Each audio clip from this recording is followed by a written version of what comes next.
हम यहाँ पर अध्याय 13 हमारा स्वास्थ्य चैप्टर देख रहे हैं। अब सबसे पहले स्वास्थ्य की परिभाषा देखिए। स्वास्थ्य क्या होता है? हमारी बॉडी में यदि किसी प्रकार का कोई डिसऑर्डर ना हो, है ना, किसी प्रकार की हमको कमी ना दिखे, हम अपने डेली रूटीन के काम अच्छी तरीके से करें और किसी प्रकार की हमको कोई समस्या ना हो, तो हम उसको स्वास्थ्य कहते हैं। जबकि अस्वस्थ किसे कहते हैं? इसी चीजों में, है ना, डिजीज्ड बोलते हैं, डिजीज्ड पर्सन, है ना।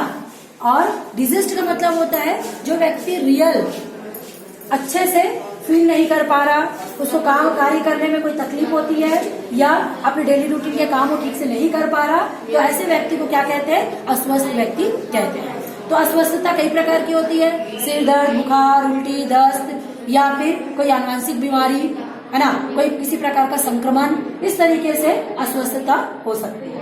अब इस स्वास्थ्य को क्या क्या कारक प्रभावित कर सकते हैं? तो हमारे आसपास में बहुत सारी चीजें हैं जो हमको दिन रात प्रभावित करती है। जैसे कि सबसे पहला गंदा जल, है ना, जो हम पीते हैं, यदि वो कंटेमिनेटेड वाटर है या गंदा दूषित जल है, तो उसके द्वारा विषाणु, प्रोटोजोआ, है ना, इस टाइप के बहुत सारी चीजें हमारे अंदर पहुंच जाती है, जिससे पेचिश, दस्त आदि बीमारियां हमको होती है। उसके बाद हवा, यदि हमारे आसपास की हवा प्रदूषित है, उसमें किसी प्रकार का प्रदूषण है ना, उसके द्वारा भी हमारे बॉडी में कई प्रकार के तत्व जैसे कि कैल्शियम वगैरह जो हमारे अंदर डायरेक्ट नहीं जाना चाहिए, आयरन, सिलिकॉन के टुकड़े चिमनियों के द्वारा, ये सब क्या होता है? हमारी बॉडी में प्रवेश कर जाते हैं, जो हमारे लिए खतरनाक होते हैं। उसी के बाद कचरा का यदि अच्छा उपयोग सही तरीके से इसका निस्तार नहीं किया गया, तो ये कचरा भी क्या करता है? हमको बीमारी पहुंचाता है।